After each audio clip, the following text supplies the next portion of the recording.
So, ito yung museum sa loob. Ayan, so tignan natin. So yan, kung makikita nyo, ayun o, yung picture na yan, ayun, ayun yung killing field, yung pinuntahan namin kanina. Tapos, yan nahukay yung maraming iskal na nandun sa isang museum na pinaglalagay doon during Pol Pot regime. So yun nun, napakarami. So kinolekta nila, at again nga karamihan doon may basag sa ulo dahil hinahampas sa ulo yung mga killer na pinapatay ng panahon ngayon.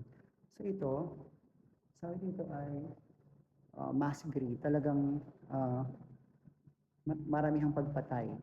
Kasi nga, I believe umabot talaga ng milyon yung mga killer na namatay during Pol Pot time. Kasi nga, nung panahon na yun, naging communist country yung Cambodia.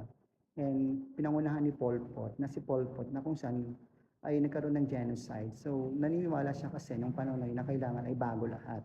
Kaya karami ng mga pinagpapatay ng mga panahon na yun ay yung mga professionals, yung mga, say for example, mga teachers, mga doctors, basta mga professional pinagpapatay kasi nga gusto niya na yung mga tao ay walang kaalaman. Okay?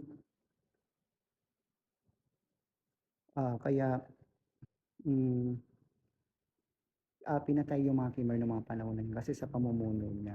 Kaya nagkaroon ng genocide o yung pagpatay ng lahi kasi gusto niya bago ulit yung mga magiging tao ng Cambodia pag siya na yung namuno.